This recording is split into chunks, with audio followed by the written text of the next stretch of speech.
She didn't open the door, Dot. She kicked it. The courtroom door slammed into the wall with a metallic scream that made everyone jump. Papers fluttered. A woman in the second row gasped. The bailiff's hand went straight to his belt out of pure reflex, and then they saw her Dot blonde hair razor straight. Designer blazer over a crop top that absolutely did not belong in a courtroom. Diamond studs flashing like they were on their own spotlight. Phone in one hand, confidence in the other. She stepped over the threshold like she owned more than just the room. "I don't wait," she announced, loud enough for the microphones. "Not for anyone. Not even you." She pointed at the bench. Judge Judy didn't move, not a flinch. Not a blink. Just that slow, deadly raise of her chin that longtime viewers knew meant somebody's about to lose more than their case. The gallery fell silent in an instant. The cameras refocused, tiny red lights burning steady. The door was still shivering on its hinges. The girl strutted down the aisle, heels punching holes in the quiet. "You're late," Judge Judy said, voice ice cold. "And you just kicked a court door. You planning to sit down on your own, or should I have the bailiff glue you to that chair?" The girl smiled, a slow, lazy, Instagram-ready thing that didn't match the panic flickering in her pupils. "You can relax," she said. "You're not going to throw me out? And why is that?" Judy asked. "Because," she said, dropping into the defendant's chair like it was a throne. "I'm Adrian Blake's daughter." Silence. Then a low murmur rippled through the gallery. Everyone in the city knew that name. Police. Commissioner Richard Blake.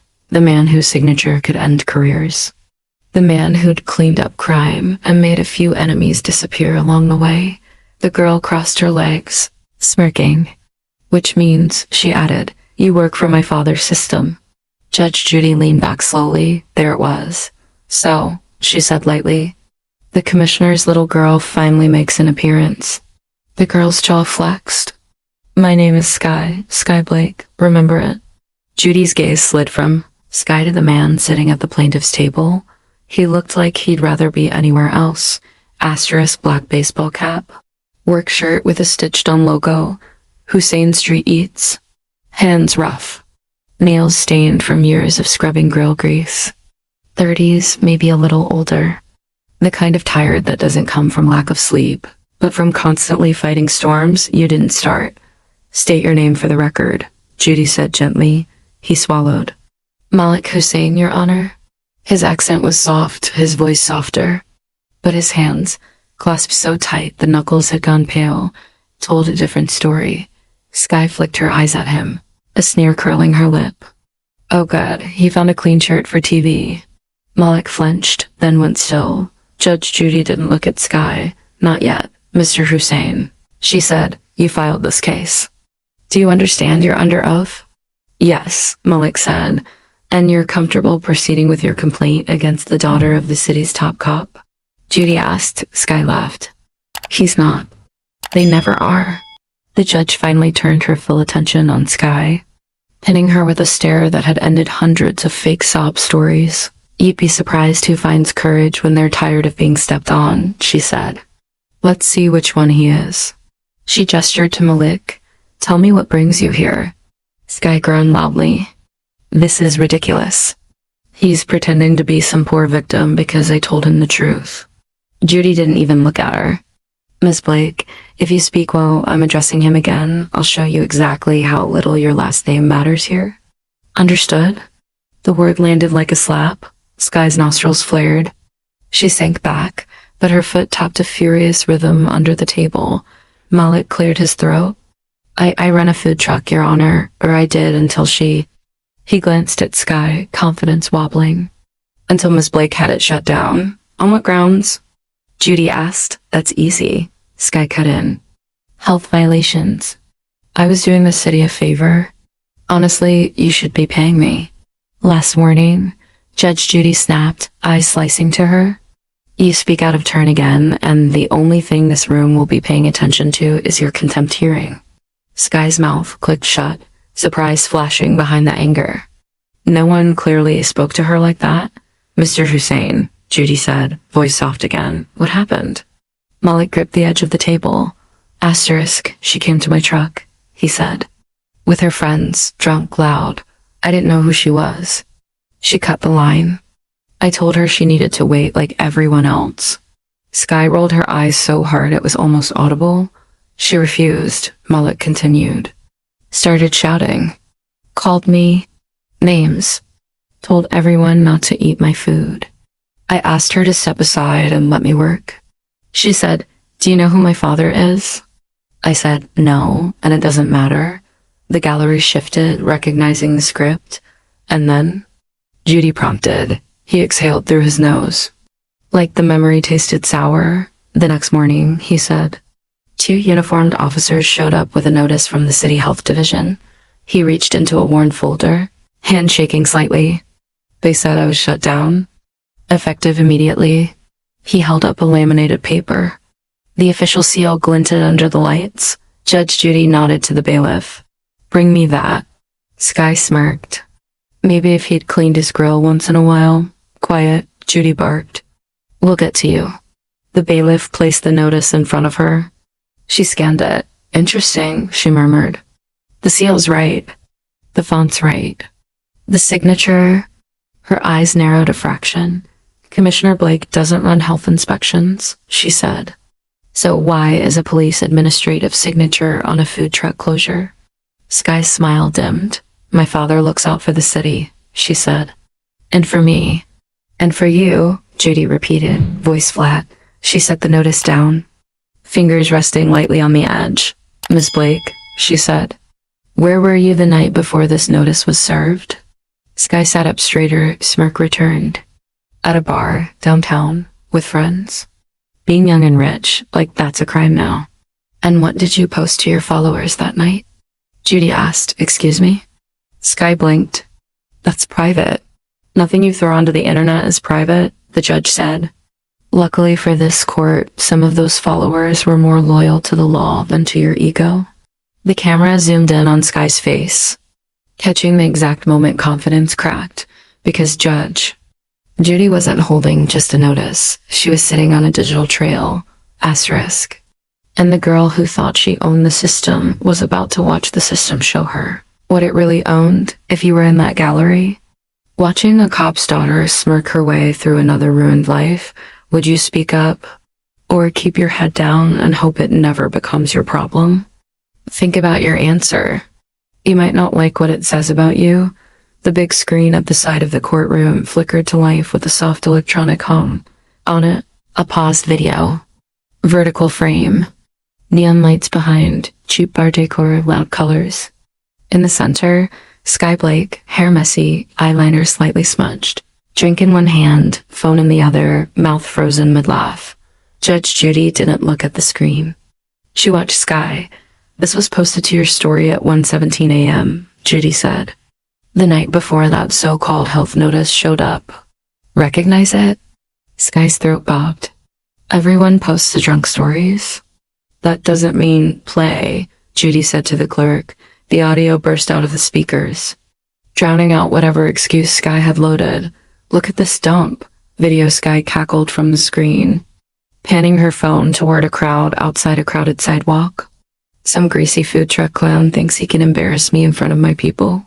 He's done. Daddy's gonna love this one." The bar behind her roared with laughter.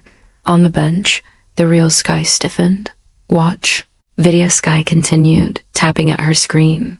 "Let's see how fast a business dies when the Blakes decide it's over." The clip cut there, looping back to the frozen frame of her mocking smile. In the courtroom, no one laughed. "Context?" Sky said quickly. "That's clearly a joke." "You can't, is it?" Judy asked. Because about 7 hours later, uniformed officers arrived at his truck with a closure notice that shouldn't even exist. Sky's eyes flashed. "So what? Maybe his truck was filthy. You saw your precious little seal." Judge Judy picked up the laminated paper again, tapping the bottom corner with one neatly trimmed nail. "Mr. Hussein," she said, without looking away from Sky, "did anyone come to inspect your truck before this notice?" Asterisk, "No, Your Honor," Malik said. "No one. I have regular health checks. I passed my last one 2 months ago. I keep the certificates in the window." And did anyone give you a chance to correct whatever this alleged violation was? She asked. No, ma'am. They just shut me down. Judy finally looked down. And the signature, she said, belongs to a Captain Monroe, administration liaison, transferred to desk duty under Commissioner Blake 3 years ago. She looked back up. Double quotes, Miss Blake. Did you call your father that night? Sky smiled, but the edges were starting to fray. I call my father every night, she said. He likes to know I'm safe. That's what good dads do. Did you tell him about Mr. Hussein? Judy pressed. I tell him about my day. Sky shot back. He acts accordingly. Maybe he didn't like someone disrespecting his daughter. Can you blame him? Malik stared at her, stunned. Asterisk. I asked you to wait in line, he said quietly. Like everyone else. Exactly, Sky replied. Like everyone else. You think I'm everyone else? The question hung there, ugly and naked. The gallery shifted. The sound of clothes against leather seats, scraping through the silence like sandpaper. Judge Judy's eyes narrowed. There it is, she said softly. Say it. Out loud. For the record. Who do you think you are?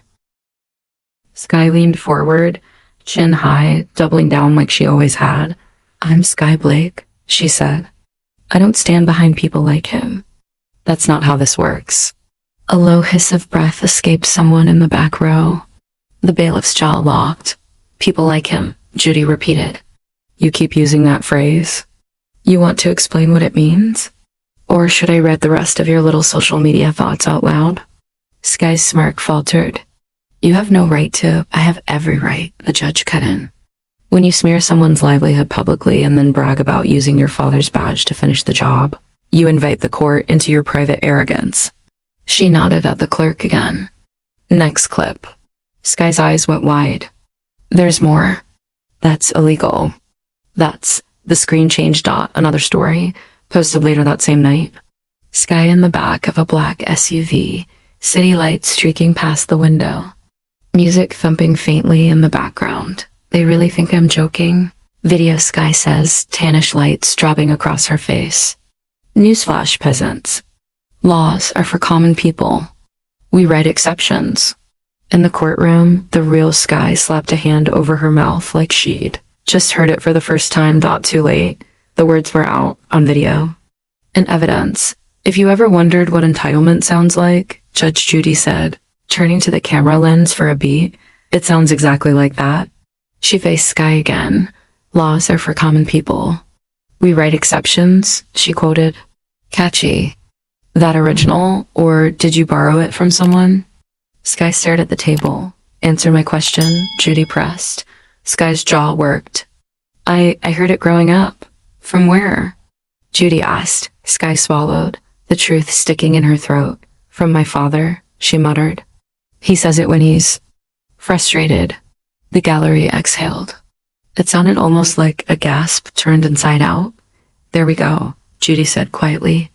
Now we're getting somewhere. The door at the side of the courtroom eased open. A young man in a plain shirt and city badge stepped in, holding a slim folder. Nervous but resolute, Judge Judy glanced over. Good, she said. Mr. Ortega, right on time. Sky's head snapped up.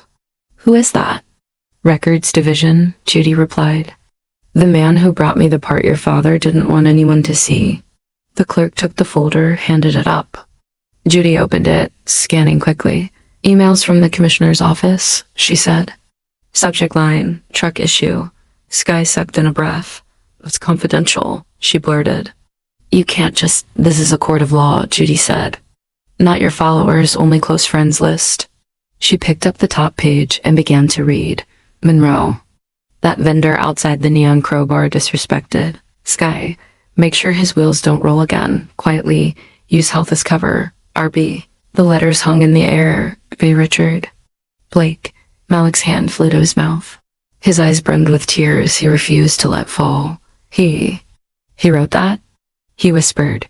Commissioner Blake, Judy clarified, ordered your business shut down as punishment. Not for any violation. For telling his daughter to wait her turn. The shock in the room wasn't noisy. It was the opposite, a vacuum that sucked every casual thought right out of people's heads. Asterisk. This isn't fair. Sky snapped, panic sharpening her voice. He was protecting me. That's his job. And those emails, maybe they're fake. Anyone can. Enough, Judge Judy said. Her voice suddenly soft. Soft was worse than loud. Sit down, Miss Blake, she said. Because this is the easy part. The paper trail. She closed the folder. The hard part, she added, eyes boring into Sky's, is what comes next. When Daddy can't walk through that door and growl your consequences away. If he walked in right now, do you think the judge should back down because of his badge? Or dig deeper because of it? Drop your honest take in the comments, then watch what happens when someone who's never heard, no, runs out of exits. The next witness walked in like he expected to be escorted out any second. Mid-20s. Clearance badge lanyard, office shirt sleeves rolled to his elbows. His hair was a little too long for government work, but his eyes were clear in that way people's eyes get when they've finally decided to stop being scared. He stepped up to the stand. The bailiff swore him in. State your name and position, Judge Judy said. Eli Ortega, he replied. Records clerk, central admin, I process interdepartmental communications. Sky snorted. So you print emails for a living, congratulations. Judy didn't even glance at her. Double quotes, Mr. Ortega. She said, did anyone instruct you to alter or delete emails related to this case? Eli's fingers tightened on the edge of the witness box. Double quotes, yes, Your Honor, he said. Commissioner Blake's office did. There it was. Sky's head jerked like she'd been slapped. You're lying, she snapped. You could get fired for saying that. Hell, Miss Blake, Judy cut in. If threats worked in this room, I'd be out of a job. Let the man speak. Eli took a breath. A week ago, he said, I got a call from the commissioner's assistant. They told me to clean up any references to the truck situation in the email system. Archive them offline. Make sure nothing shows if anyone goes looking. And did you? Judy asked. No, Eli said, voice firming. I copied them. All of them. To a secure drive. And then I reported it anonymously to the court's liaison.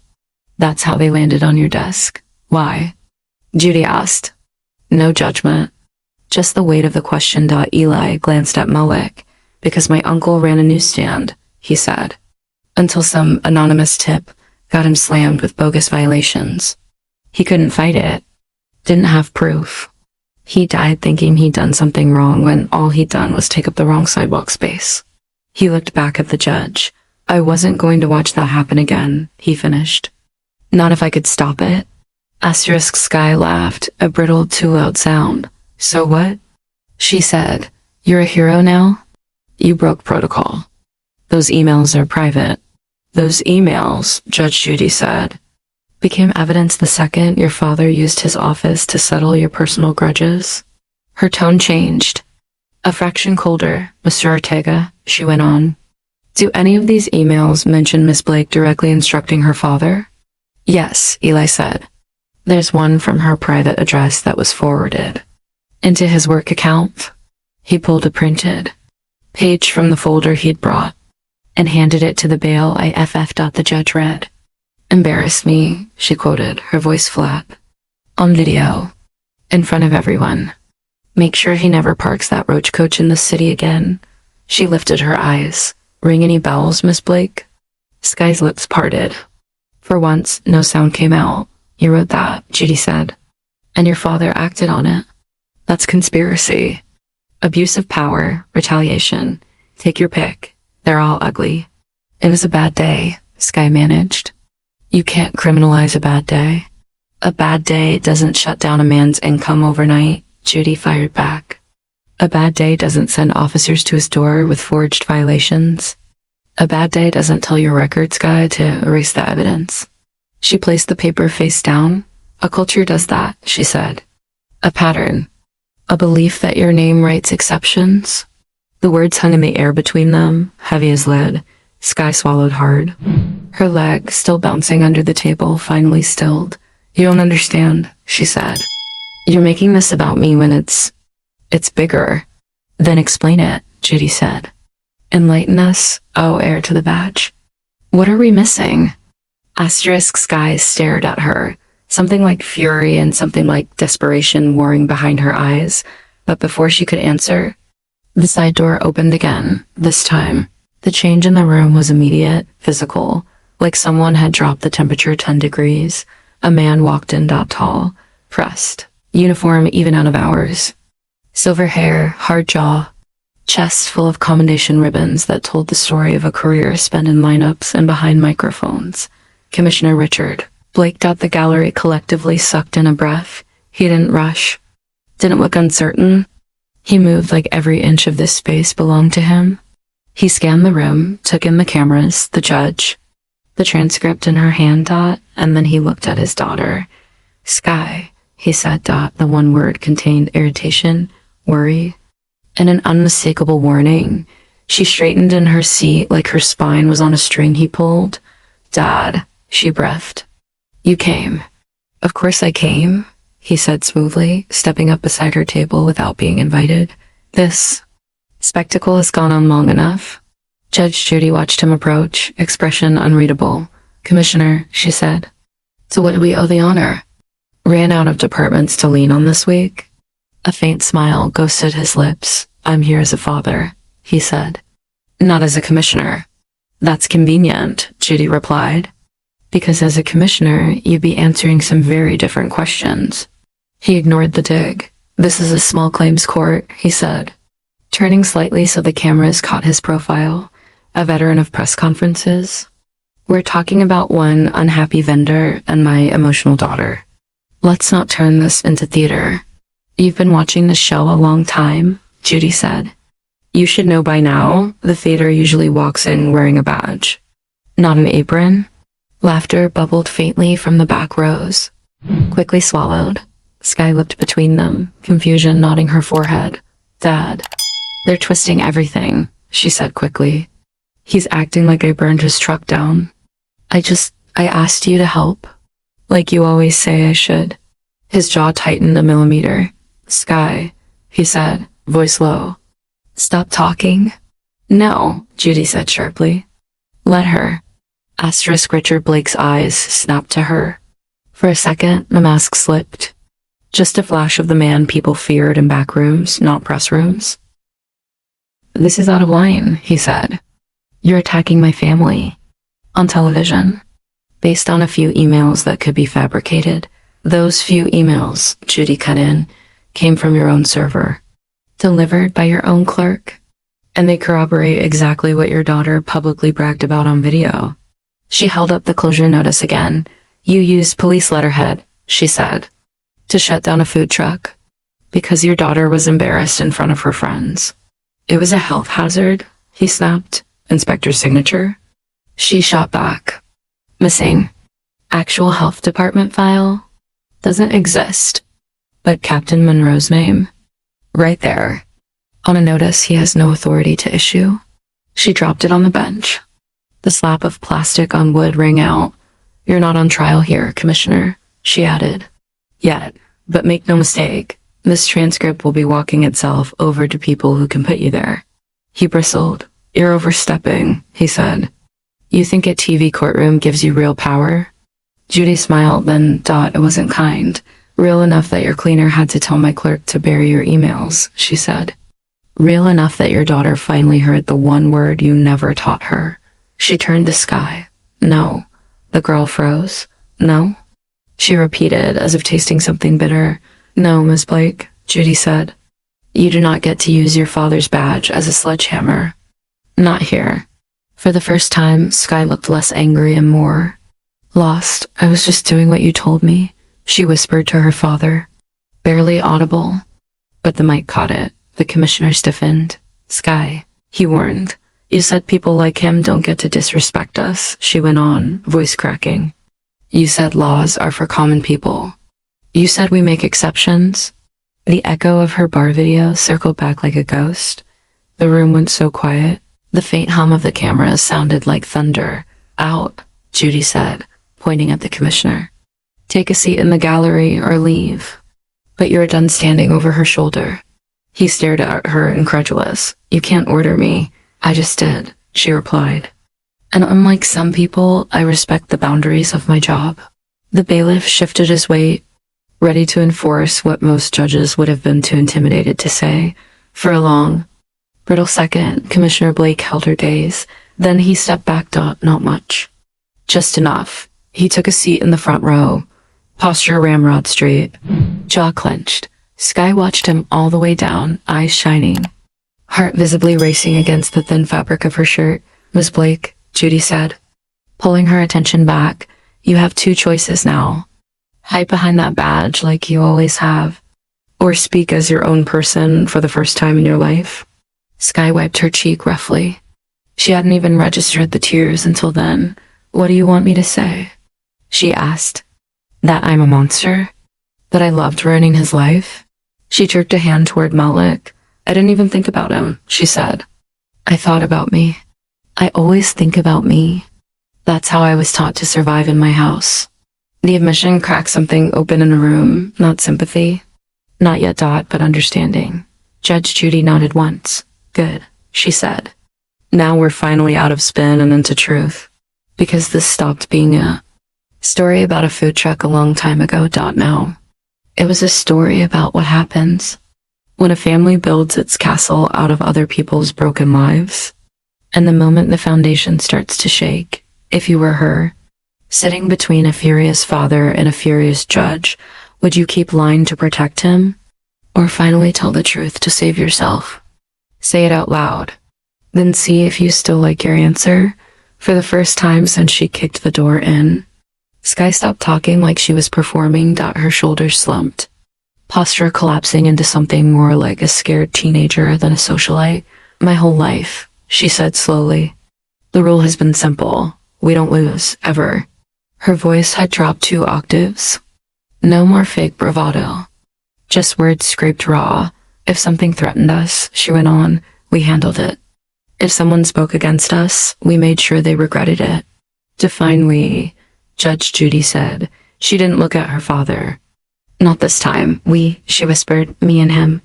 The commissioner stared straight ahead, stone. He'd come home after some press thing.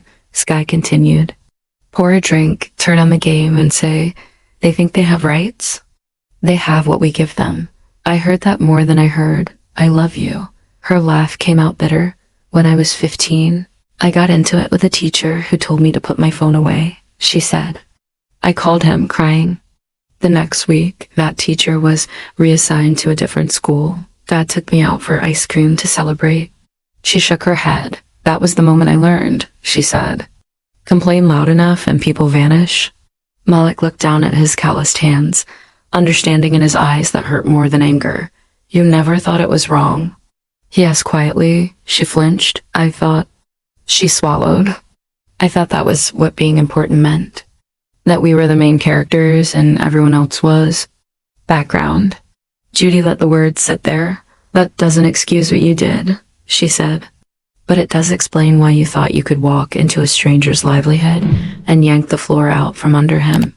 Skye's lips trembled. Asterisk. I didn't see him as a person, she admitted. I saw him as a problem. Something that made me feel small. And I don't know how to handle feeling small, so I made him smaller. The entire gallery seemed to exhale at once.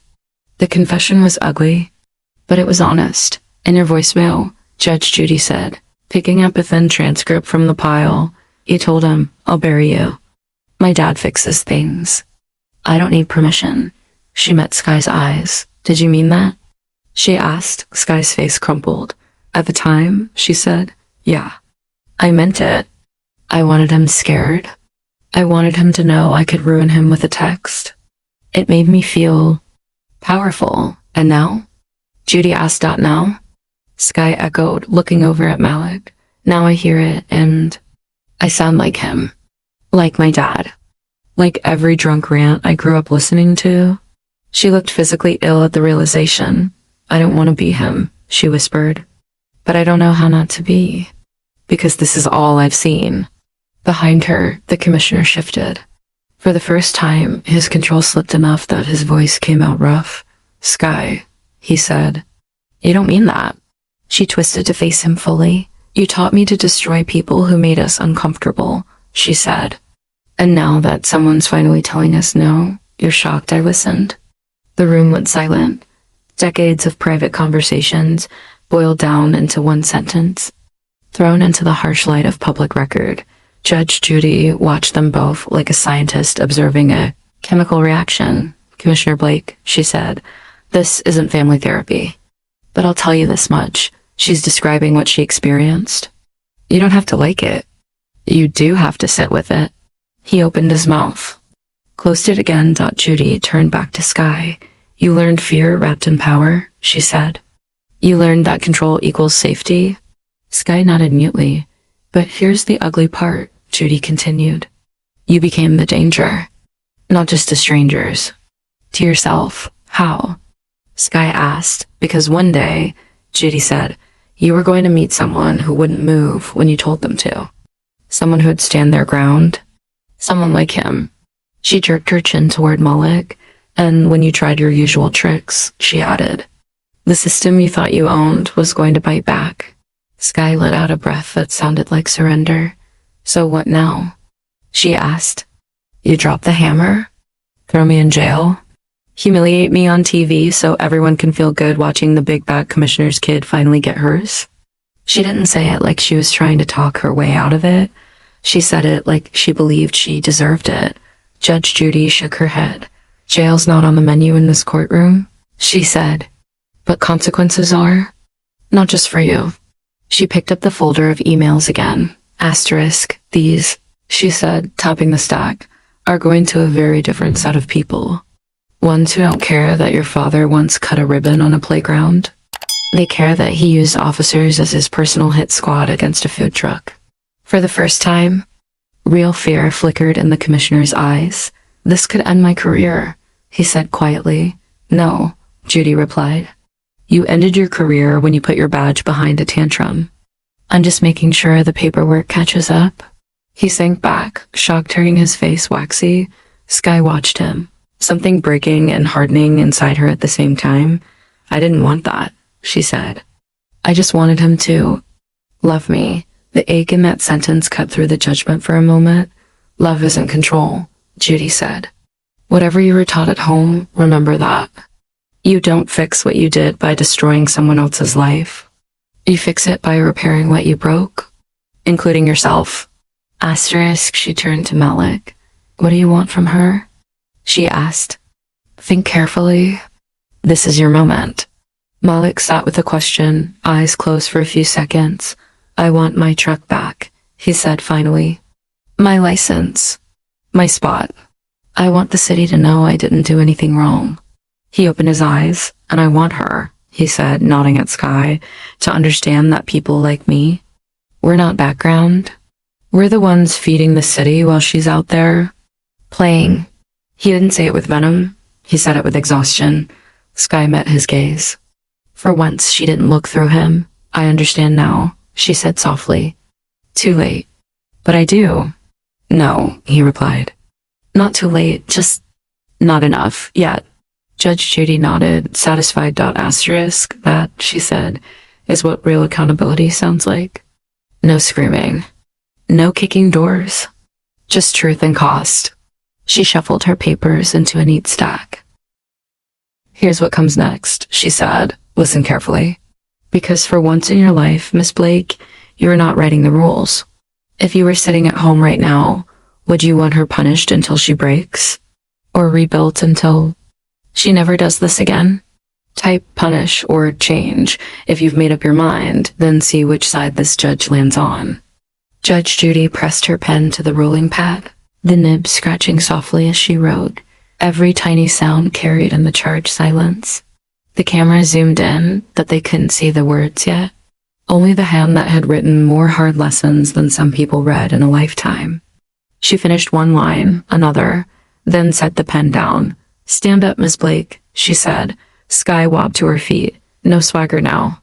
Just a girl finally understanding gravity. You weaponized your father's status, Judy began, her voice carrying that precise mix of steel and clarity that made people forget to breathe. You used his office to crush a man's business because your ego got bruised. Sky's eyes shone, but she didn't look away. You forged nothing, Judy continued. You didn't alter documents. You didn't sign someone else's name. Your sin wasn't technical. It was moral. She nodded toward Malek. You believed his life, she said, was worth less than your convenience.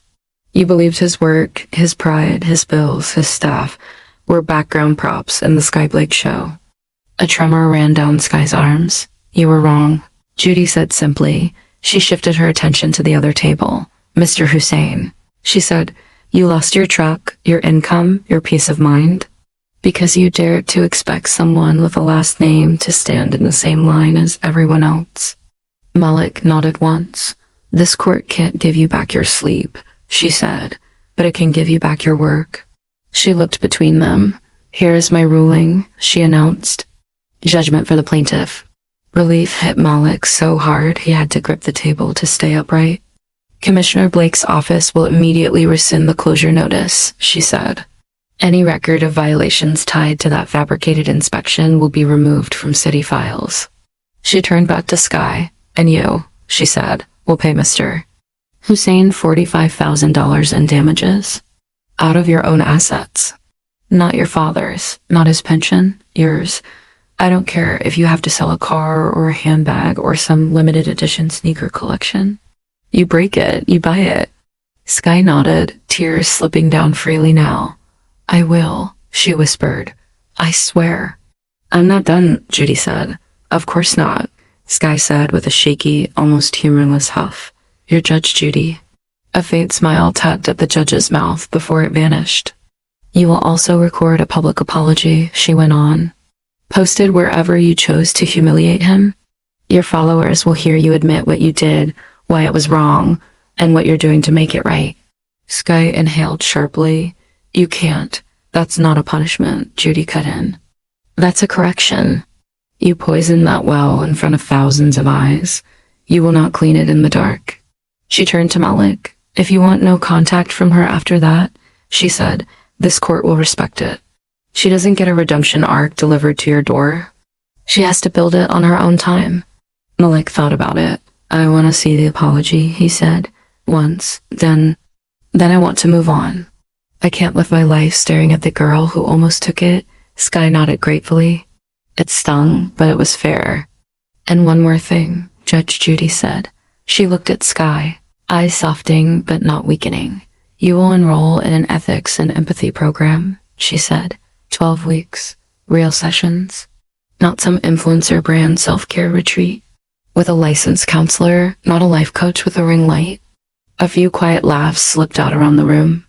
The tension needed it. You will submit proof of attendance and progress, Judy continued. And here's the part you're going to hate the most. Sky glanced up warily. You will spend 100 hours, Judy said, volunteering in the kinds of jobs you mocked. Food banks, community kitchens, health clinics that check food safety for real. She leaned forward. Asterisk. You will stand on the other side of the counter, she said. You will serve the people you once called common, and you will learn that they are the only reason your city functions while you're out breaking its doors. A slow nod, then a sharper one. Okay, Sky said. I'll do it. Don't say okay, like you're humoring me, Judy warned. Say yes, like you understand your life depends on whether you stay the person who walked in here, or become the one who's trying to stand here now. Sky met her gaze head on. Yes, Your Honor, she said. And this time, it sounded like a promise to herself. Judge Judy shifted her focus to the front row. Commissioner Blake, she said. He stood automatically, like he was in front of an oversight board, not a TV judge. This court, she said, does not have the jurisdiction to discipline you, but others do. So every email, every memo, every closure notice, every directive related to this case is being forwarded to the State Ethics Commission and Internal Affairs. He opened his mouth, then shut it. I didn't, he started. You did, she said. You know you did. And worse, you taught your child that's what love looks like. His face hardened. She's my daughter, he said. I was protecting her. Protecting her? Judy echoed. By teaching her that consequences don't apply if daddy's gun and badge are big enough. That's not protection, that's corruption dressed up as parenting. A ripple of low, stunned agreement flowed through the gallery. Sky blinked, absorbing the bluntness like medicine that burned all the way down. Judge Judy picked up her gavel, weighing it for a second. In this courtroom, she said, sweeping her gaze across everyone, titles don't matter. Badges don't matter. Followers, money, last names, none of it matters. She looked at Sky. The only thing that matters, she said, is who you choose to be when the camera stops rolling. She looked at Malik, and who you choose to be, she added, when the person who hurt you stands there with the first real apology of their life. She raised the gavel slightly. Miss Blake, she said, step forward and face him. Sky's heart jumped into her throat. But she moved, one step, two, until she stood, just a few feet from Malik, close enough to smell the faint trace of spices still clinging to his clothes. Close enough to see the lines at the corners of his eyes. Not background, not a problem, a person. Asterisk, she opened her mouth. Closed it, swallowed. I'm sorry, she said. 2 words, shaky but clean. No script, no spin, I am. Really truly sorry. I acted like you didn't matter. Like my bad night was more important than your whole life. I see you now. I can't undo what I did. But I can spend a very long time making sure I never do it again to anyone. Malik studied her. I believe you mean it, he said. Whether you keep meaning it tomorrow, that's on you. I know, she said. Judge Judy watched them, then finally brought the gavel down. One last thing, she said over the echo, to everyone watching this. She looked straight into the camera. If you're sitting there thinking, I'd never do what she did, ask yourself, have you ever used what little power you have to make someone's day worse instead of better? Your title might not be commissioner, but you've all had moments when you were Sky. Or Richard, or even Malik, too scared to speak. She rested the gavel on the bench. The difference, she said, is what you do once you see it. Asterisk court was adjourned. But for Sky Blake, the real sentence, learning how to live without hiding behind someone else's power, had just begun. So now it's your turn to judge. Does she deserve a real second chance? Or did she get off too easy because she cried at the right time? Put your verdict in the comments, and remember, one day, somebody might be judging you the same way.